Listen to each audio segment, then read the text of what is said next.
querida, a chuva caiu tão gostosa aqui, eu fiquei tão feliz com ela, como sempre, apesar de que se não tivesse chovido, nós estaríamos reunidos aí no aberto, com muito mais espaço. Toda vez que não chover, é no todão que a gente vai se reunir. Mas quando chover, é aqui nesse nosso túnel, onde a gente vai ficar, pelo menos, cobertinhos. E por causa disso, me deu uma vontade grande de ler um texto tempestuoso, um texto molhado, um texto aquoso para nós hoje, no qual eu já preguei algumas dezenas de vezes no curso dos últimos, para ser mais preciso, a primeira vez que eu falei neste texto anunciando como palavra de Deus para o povo foi em Manaus, quando eu era pastor lá em 1976. E a última vez que eu o fiz foi há 4 anos atrás, aqui no Papo de Graça. E agora de novo, porque a palavra de Deus se renova para aqueles que já ouviram, sem falar que dia a dia é uma multidão imensa de quem acabou de chegar, para quem tudo é ainda a primeira vez. Salmo 29 nos diz assim: tributai ao Senhor, filhos de Deus, tributai ao Senhor Deus glória e força. Tributai ao Senhor a glória devida ao seu nome. Adorai o Senhor na beleza da sua santidade. Ouve-se a voz do Senhor sobre as águas, sobre o mar Mediterrâneo, que era a visão que Davi tinha.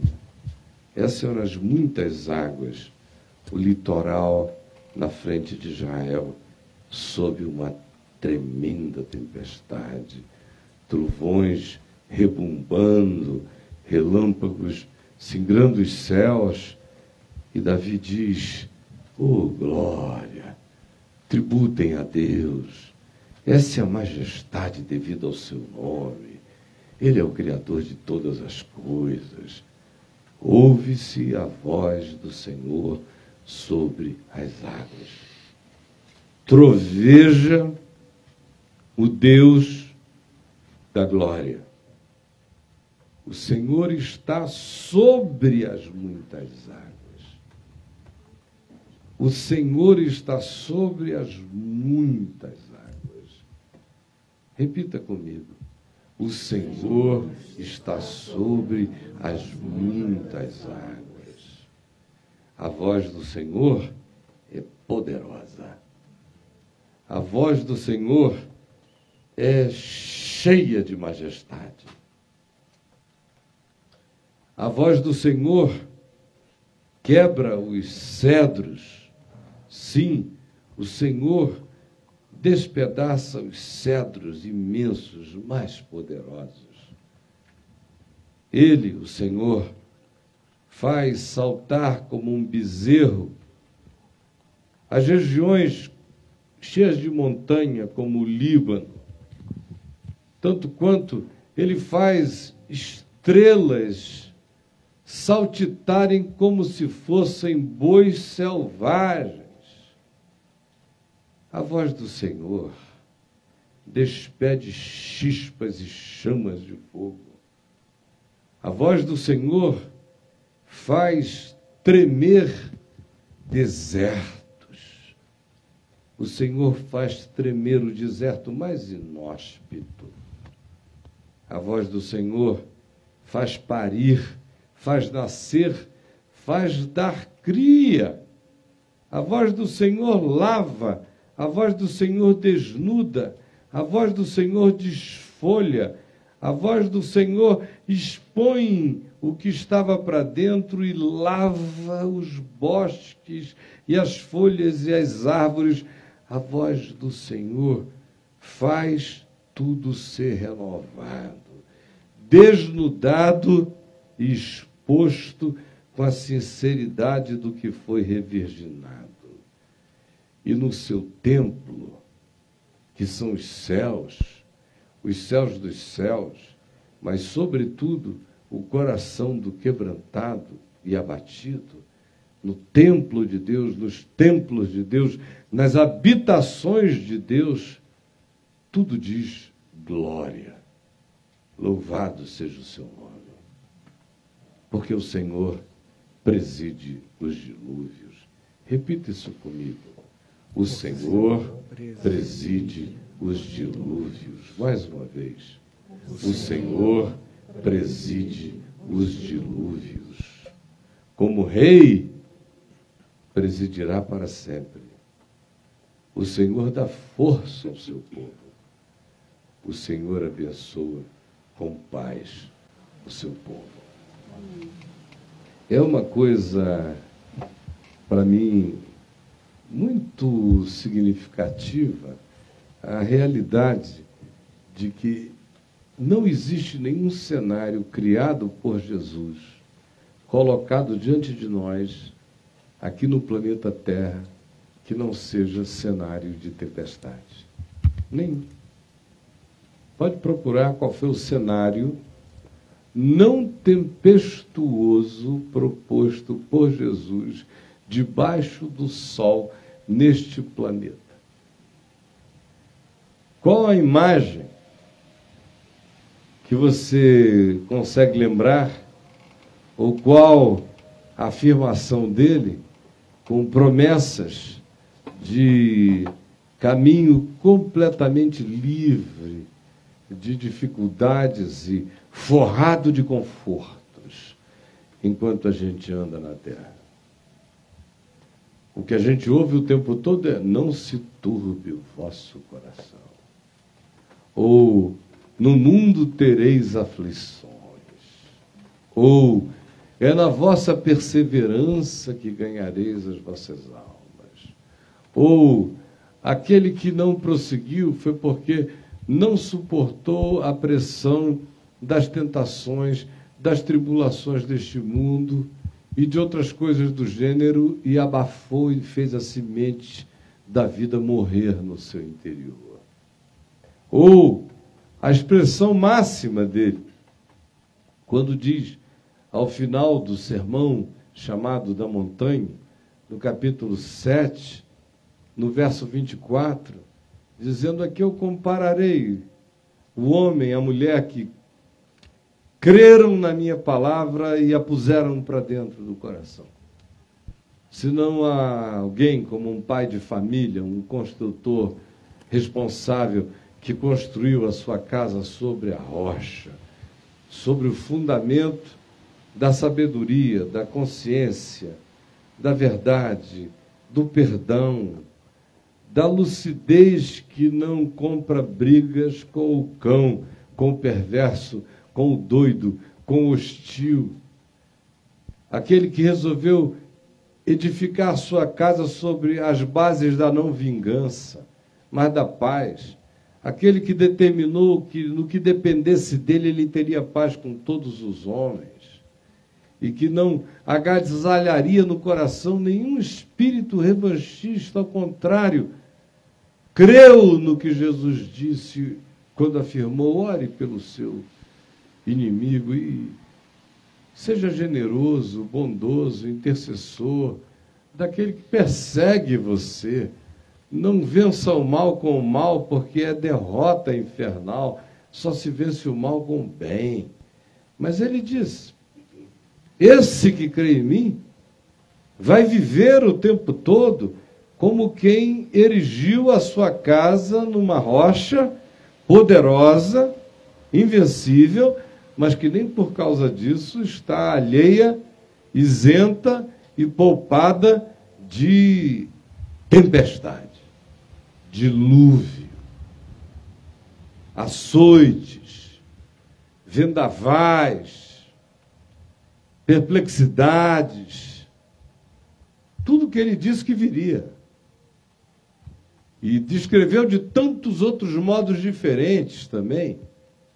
Quando disse vigiai, estejais acautelados, não sejais enganados, olha o lobo vestido de ovelha, não seja bobo na vida, vigie os falsos profetas, os falsos enganos, não fiquem escandalizados com a perseguição, com a opressão, com o ódio, com a hostilidade, nem tampouco se escandalizem com vocês mesmos, com o cansaço, com o desânimo, com a fraqueza que porventura abata-se sobre vocês, porque o meu Pai Celeste vai fortalecer.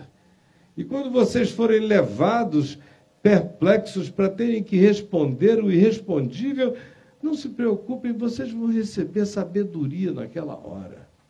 Mas vai ser no meio de muita tormenta, muita tempestade. Não há um único cenário sem vendavais no Novo Testamento.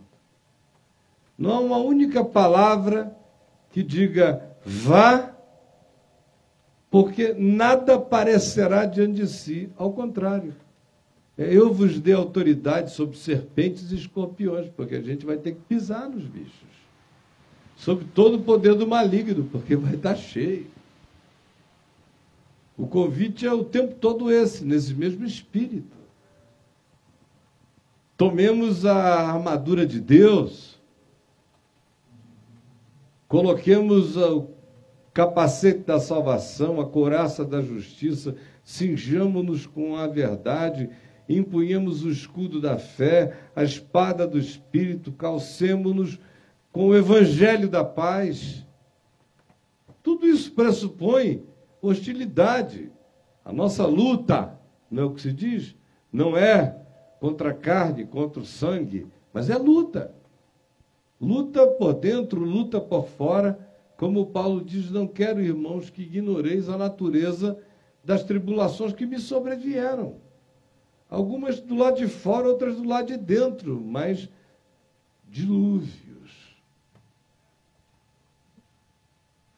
Hostilidades da existência e dos homens nela e das coincidências do acaso calamitoso, que nos visita sem explicação, sem filosofia, sem teologia, e jamais esperemos qualquer coisa dessa visitação. É a visitação do absurdo mesmo, para que resista a ele quem o transcendeu e diga ainda que a figueira não floresça e tudo mais que vocês sabem, mostrando apenas que não há nenhum cenário que não seja esse de atravessar a tempestade o tempo todo.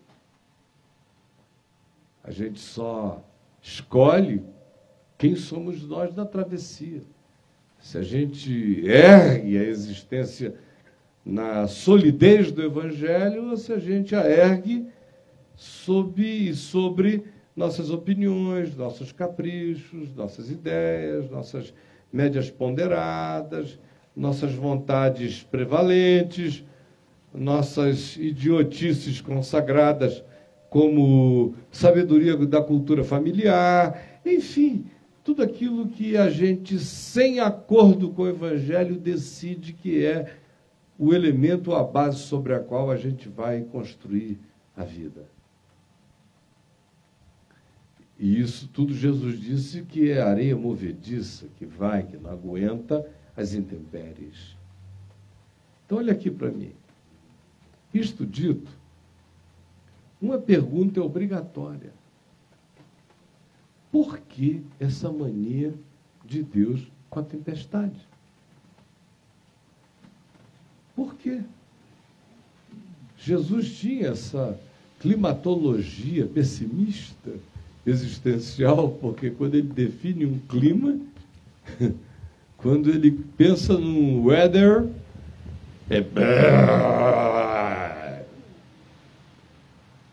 por que será? É Deus que cria, que manda a tempestade neles. Debaixo desse mundo caído, aqui, debaixo desse sol, meus amigos, a tempestade é a nossa salvação. Não fiquem pensando que ela é a nossa perturbação. Não poderia haver maldição maior sobre a vida de gente caída como eu. Não sei você, pode ser que você seja muito melhor do que eu. Mas para um cara como eu, imagina só, eu andando com tudo sobrado, sobra, esbanjamento, rei das prosperidades, sem conhecer nada, nem dificuldade, sobranceiramente olhando, dizendo, pobre, infelizes, descrentes, que não se apropriam pela fé da bênção abundante, da prosperidade indizível. Coitados, olhem para mim, estou passando pela vida só na base da cócega e do cafuné.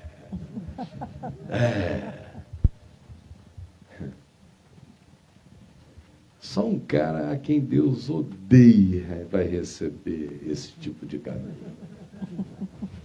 Só um bastardo mesmo vai ser abençoado com essa miséria do Hades.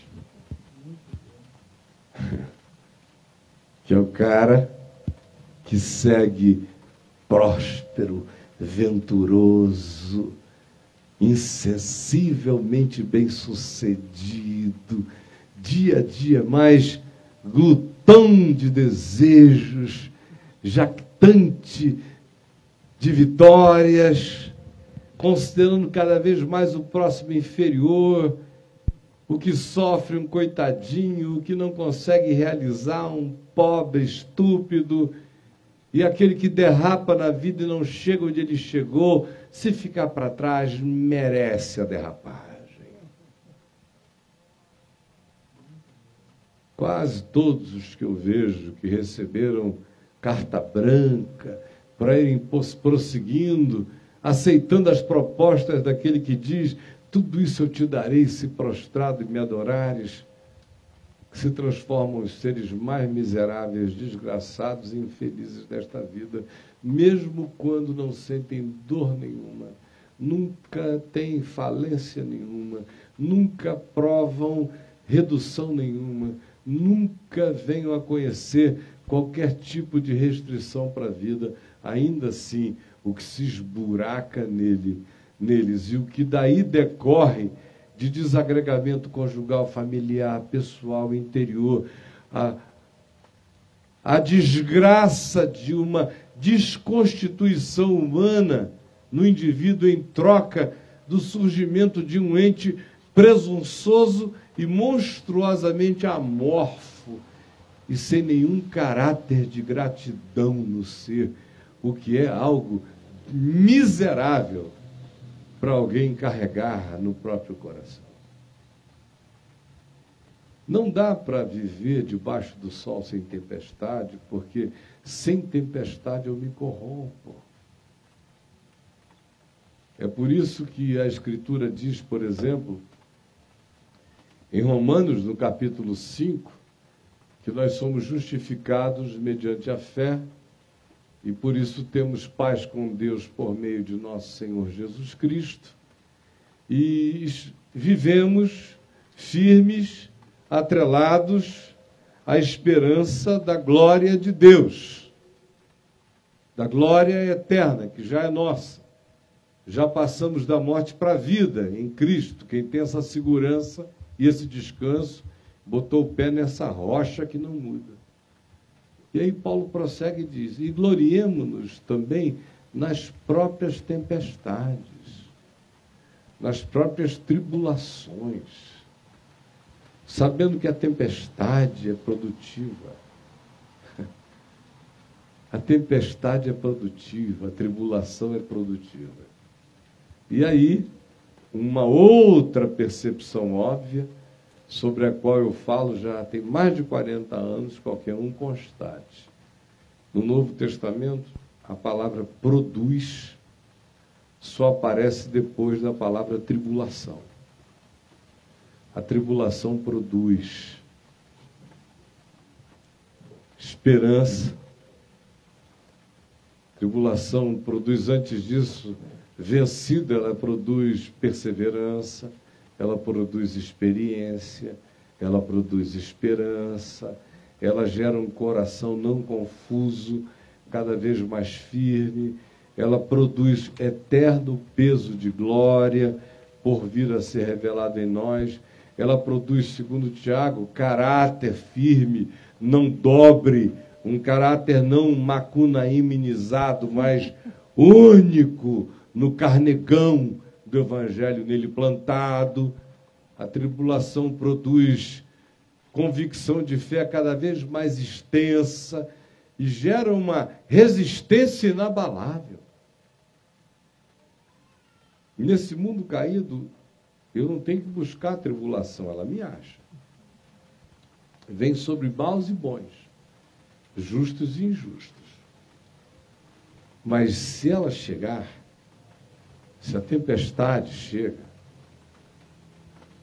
não se amargure. Faça como o Salmo 28 nos ensina. Cultue no seu coração. Dê glória ao Eterno. Chegou uma hora de grande proveito para a sua vida. Não busque nenhuma tribulação, nem a provoque, como um idiota. Aqui, atendendo diariamente a tantas centenas e milhares de pessoas durante o ano, a gente vê que 90% da tribulação das pessoas são criadas e provocadas pela burrice.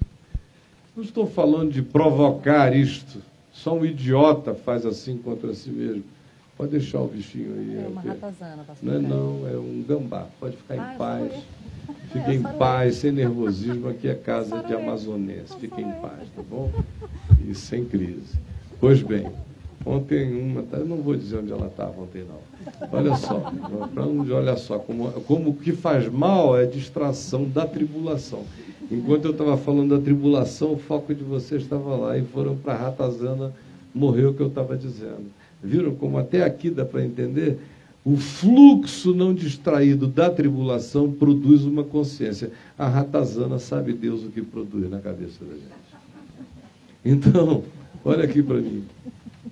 Sem isto, não dá para evoluir aqui no planeta. Não dá. Se não é a tribulação criada pela idiotice, mas se é a tribulação que me acomete pelas circunstâncias. A da idiotice eu tenho mais é que baixar a cabeça, enfiá-la entre as pernas, pedir perdão, me consertar, me levantar e pacientemente me endireitar na direção do que o Evangelho, como sabedoria para a vida, caminho, verdade e vida, me propõe. Agora, aquelas outras que chegam com o poder avassalador das circunstâncias, da inexplicabilidade, do absurdo, pode ter certeza, quanto mais absurda é a tempestade, mais terapêutica ela é para nós. Quando ela não é absurda, normalmente é quando a gente pode explicar que ela veio porque a gente soprou idiotice. A gente semeou ventos e colheu tempestades. Aí tem que ser paciente, aprender, se curar e andar.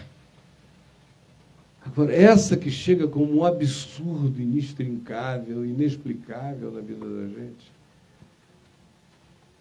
essa que a gente diz, Senhor, por quê, para quê, quando diz, espero que a maioria que já tenha aprendido a não fazer nem mais essas perguntas. Mas quem quer que ainda as faça, ouvi-lo-á dizer, o que eu faço tu não sabes agora, compreendê-lo-ás depois. Mas depois a gente compreende. Ah, com certeza a gente compreende sempre. É tão sutil essa compreensão, mas é tão inafastável e poderosa. À medida em que o tempo vai passando, as tempestades vão ficando claras. E o Salmo 29 nos fala isso aqui. Quando nos explica especialmente do verso 5 em diante, o que ela produz na gente. Em primeiro lugar, ela quebra cedros, quebra madeiras de lei, quebra esteios, quebra colunas, às vezes colunas que se transformaram em colunas de arrogância, de pseudo-segurança, aquelas madeiras de lei onde a gente colocou o amparo das nossas expectativas e que vão se transformando em verdadeiros totens de adoração idolátrica. Nossa gente diz: ali está a minha segurança, é o meu cedro do Líbano, é a coluna, é o vigamento das minhas expectativas. E quando isso acontece, é trágico, porque desgraçada é qualquer esperança que não se fundamente no Senhor mesmo, minha gente. É no Senhor. Eu posso ter cenários de possibilidade de melhora, mas não se confunda. Agradeça a possibilidade dessas contribuições, mas elas são relativas. Não deixe que cresçam cedros do Líbano como presunção de confiança pessoal no seu coração. As tempestades vêm e quebram. Quebram para a nossa salvação. Quebram para derrubar os totens da nossa ilusão. A tempestade despedaça, quebra, e ela gera movimentos, pulsões, aonde antes a gente estava em estado de imensa acomodação. Como diz o verso 6, pela tempestade Deus faz saltar aquelas coisas que tinham se estabelecido completamente inamovíveis, agora saltam, se mexem, tremem, ganham dinâmicas novas. A tempestade, carregada da voz do Senhor, despede chispas, chamas de fogo, incendeia. Incendeia coisas que a gente diz: meu Deus, que prejuízo, queimou. Mas se não foi você que foi lá e ateou fogo, como um tarado incendiário, e aí você tem mais é que viver com as consequências, se foi algo soberano que caiu sobre esse telhado, sobre essa estrutura, sobre esse silo, sobre essa reserva de poder, e incendiou como um raio soberano, não se desespere. Eu aprendi a ter muita angústia pelos males que as minhas mãos criam. E dia a dia a me livrar cada vez mais de qualquer angústia que advenha dos raios que caiam dos céus. Daquilo que eu não busquei, não chamei, não invoquei, não evoquei, caiu. Eu sei que ele vem carregado de fogo santo para a minha vida. Vai queimar uma quantidade enorme de desnecessidade, de dessignificado, de pantomimas e de irrealidades e de fantasias e de coisas que podem ser completamente dispensáveis da minha existência. Após cada incêndio que vem do céu, eu sinto que a minha vida fica mais leve. Eu carrego menos peso sobre mim, porque o milagre dessa tempestade é queimar o que não serve para a jornada. A voz do Senhor, a tempestade da graça, faz tremer os desertos do ser. Essas tempestades são tão benditas. Elas mexem justamente onde a gente não admite que seja tocado. Aí ela chega e estremece o deserto de Cádiz da nossa vida. Esse lugar ermo, distante, e treme. Todos nós temos desertos não visitáveis. São áreas completamente inexpugnáveis, ermas, onde a gente não quer a voz de Deus, nem a palavra de Deus, nem presença de Deus, nem evangelho de Deus, nem interferência divina, a gente não quer nada. São os desertos da soberania, dos nossos caprichos e das nossas determinações. São as reservas técnicas do nosso paganismo, da nossa desobediência. Aqui ninguém chega, até que a tempestade do amor de Deus estremeça o deserto da nossa tentativa de alienação, de fuga e de reserva pagã técnica contra a manifestação alvoroçadora e transformadora do Evangelho mexendo a consciência da gente. A tempestade, aqui se diz, faz tremer a voz do Senhor, a tempestade do Senhor, faz dar cria.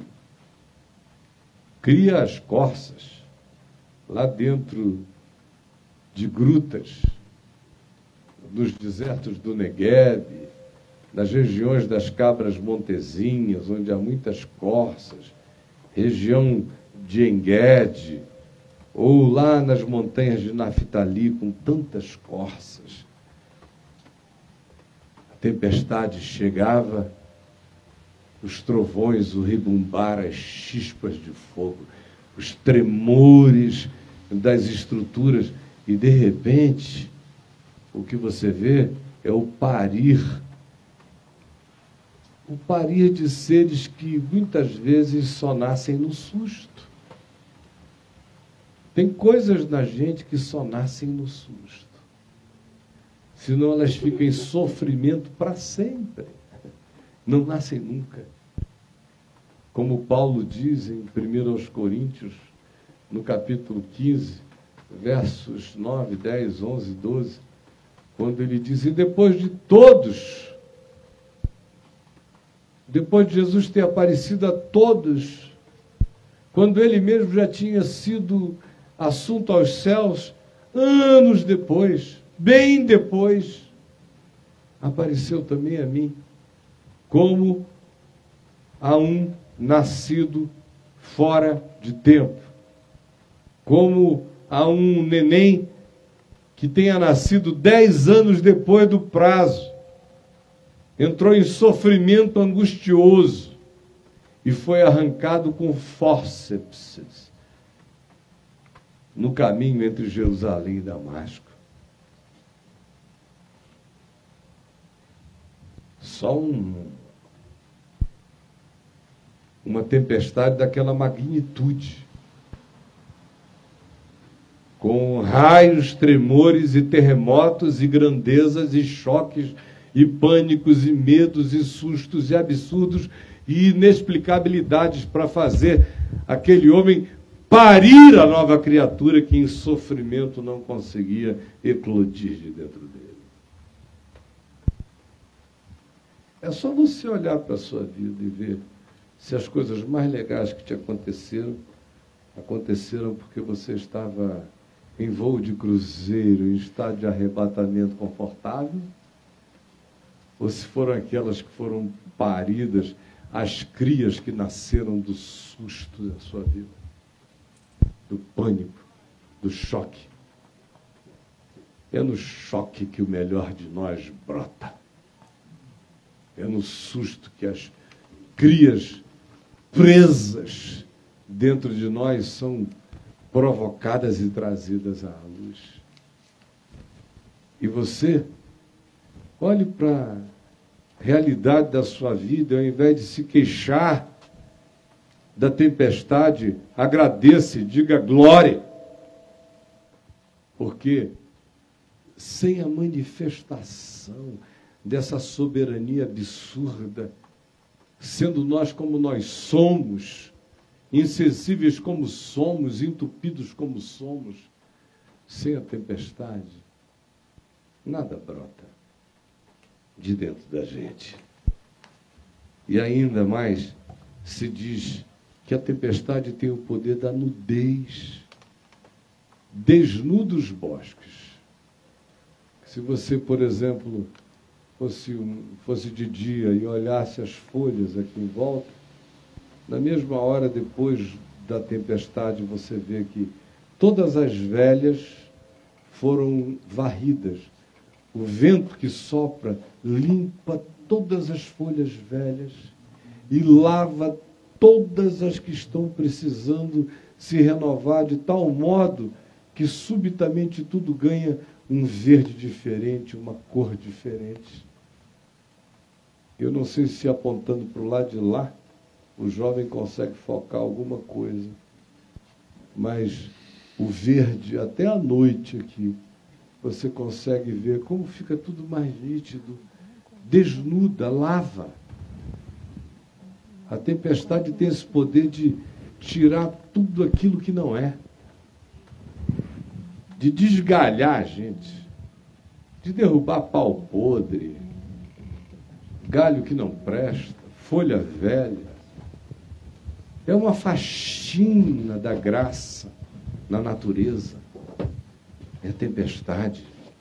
Desenraiza o que não produz fruto, irriga o que frutifica. É maravilhoso como o processo de desnudamento, de lavagem, de batismo do ser acontece na tempestade. Tempestades nos batizam para uma vida nova, para uma nova consciência. E mais se diz as duas coisas que eu pedi a vocês que lessem comigo em voz alta. A primeira é que a gente ouve a voz de Deus sobre as muitas águas. Se você anda com temor e tremor, na tempestade, você não faz pergunta, né? Na tempestade você se dedica a ouvir, a entender, a se curvar diante da soberania. A voz do Senhor está sobre as muitas águas. O Senhor preside os dilúvios.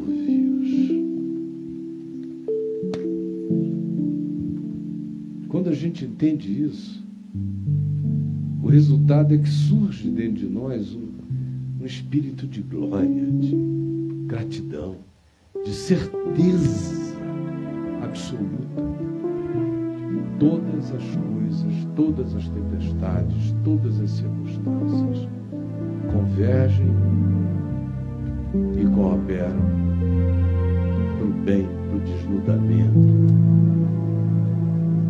para o cair das nossas idolatrias, dos nossos totens de cedro. Todas essas coisas vêm e nos lavam e nos viram do avesso e nos batizam para a verdade e nos chocam e nos fazem dar crias encruadas em nós que nunca nasciam e mexem nas áreas alienadas, ermas, escondidas, reservas técnicas do nosso paganismo nunca convertido. Por isso, Senhor, eu quero te agradecer pelas tribulações, pelos ventos, pelas procelas, pelas forças antagônicas, por aquelas que nós não fomos buscar, não fomos provocar, não fomos instigar, não fomos nos meter, mas andando com pureza no nosso caminho nos chegaram. Obrigado porque sem elas nós não melhoraríamos. Sem elas nós não nos desnudaríamos. Nós não seríamos purificados, nós não seríamos recriados, nós não pariríamos aquilo que tu engendras em nós. Nós não ficaríamos livres de tantos pesos mortos. Nós não nos desidiotaríamos de tanta coisa que tu não chamas de necessárias nas nossas vidas e que é na tempestade que tu nos desgalhas de tantas coisas. Por favor, permite que tanto aqui entre nós, quanto longe daqui, onde há milhares e milhares e milhares e milhares e milhares a mais nos vendo nesse instante, essa palavra simples, singela, meiga, sem rebuscamentos nenhum, apenas falando como quem conversa entre amigos, com a pureza simples do anúncio dessa verdade que não precisa de grito para se fazer inquestionável. Por favor, abre o nosso entendimento agora. Eu quero ler para a gente, só para concluir, um texto que eu julgo de uma beleza imensa, em Isaías, no capítulo 38, no verso 17, que diz assim: Eis que foi para a minha paz que tive eu grande amargura. Você pode repetir isso aqui comigo em voz alta? Eis que foi para a minha paz que tive eu grande amargura. É o mesmo espírito do que eu acabei de lhes dizer sobre a tempestade. Eis que foi para a minha paz que tive eu grande amargura. Tu, porém, ó Deus, amaste a minha alma e a livraste da cova da corrupção, porque lançaste para trás de ti todos os meus pecados. Amém. Será que você pode repetir comigo o texto todo aqui, o verso 17? Eu leio e você repete. Eis que foi para a minha paz, que tive eu grande amargura. Tu, porém, amaste a minha alma e a livraste da cova da corrupção. Porque lançaste para trás de ti todos os meus pecados. Em nome de Jesus. Gloriemo-nos, pois, na esperança da glória de Deus. E não somente isto, mas gloriemo-nos também nas próprias tempestades e tribulações, sabendo nós isto, que a tribulação produz perseverança. E a perseverança produz experiência.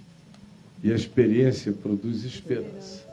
E a esperança não confunde, porque o amor de Deus é derramado nos nossos corações, pelo Espírito Santo que nos foi outorgado.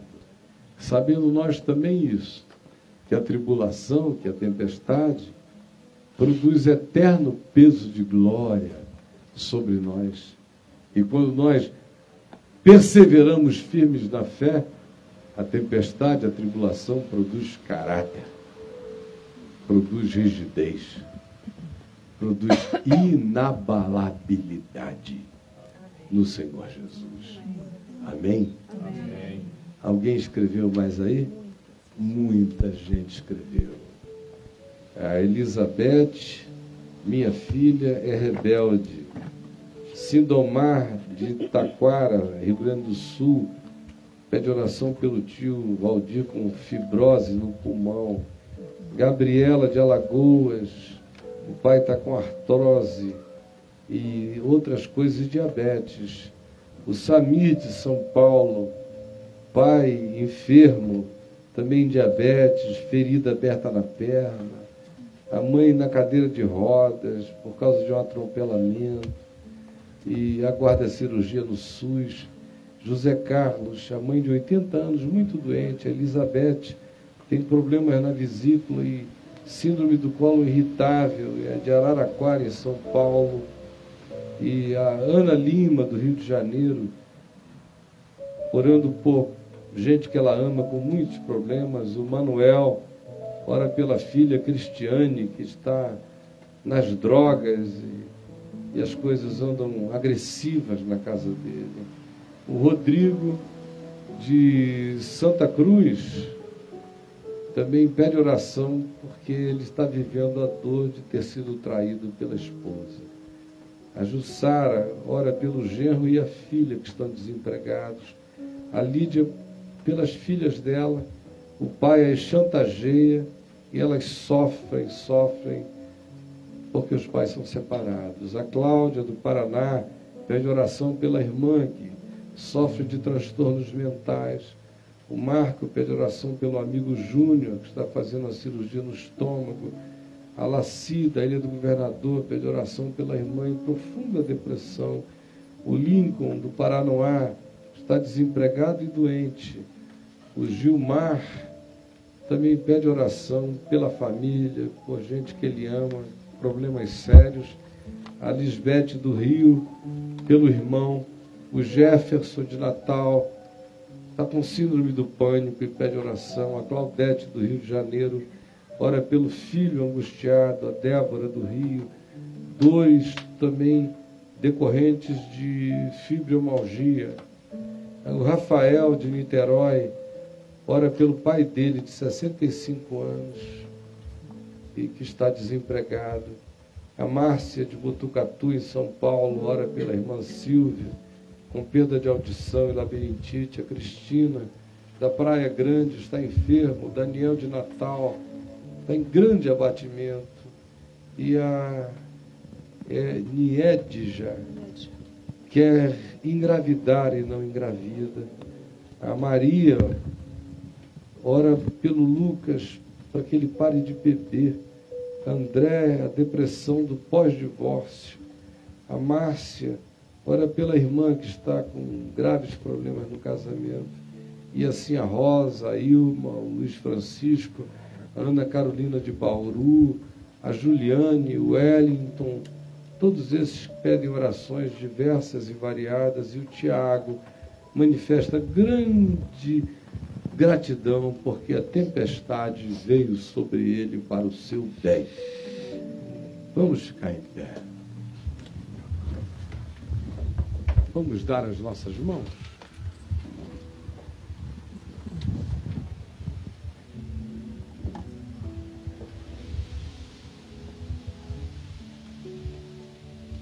Pai, obrigado, porque para quem confia em Ti, nada mais é mal, exceto a maldade que a gente faça contra os outros ou contra nós mesmos. Porque até o que outros de mal possam fazer contra nós, redundará em bem. E porque aquilo que coincide e que a gente não consegue nem explicar, mas se nos refugiarmos em glória e confiança, sabendo que Tu presides os dilúvios, que como Rei Tu presidirás para sempre, e que a Tua voz está sobre as muitas águas. Se tivermos essa convicção, toda tempestade só nos lava. Toda tempestade só queima o que não serve. Toda tempestade só quebra o que tem que ser quebrantado em nós. Toda tempestade apenas gera o susto que nos faz parir aquilo que atrasado não nascia na gente. Toda tempestade nos lava, nos desnuda, nos batiza com o frescor do novo. Toda tempestade nos ensina a dizer glória. Toda tempestade nos faz ver a Tua presidência soberana sobre as contingências da vida. E toda tempestade, nos remete para esse lugar onde, no fim de tudo, tudo é paz, tudo é graça, onde no templo de Deus, do nosso coração, tudo diz glória. É verdade, foi para o bem, eu cresci. E agora nós intercedemos por todos esses queridos espalhados pelo Brasil e pelo mundo, e muitos outros que não escreveram ou que escreveram e não deu nem para a gente anotar. Tu sabes tudo, tu recolheste tudo no teu odre. E agora visita cada um, envia o teu anjo. Envia o teu anjo nas casas, nos hospitais, nos quartos, nas famílias, esses que oram por outros, esses que oram por si mesmos. Senhor, abre portas, tem misericórdia, favorece. Por tua graça, não há barganhas e não há precondições. Por favor, determina no teu amor fazer esse bem. Determina unilateralmente na tua graça realizar esses livramentos. E faz isso para o louvor da tua glória. Para que no teu templo tudo diga glória. Em nome de Jesus. Amém.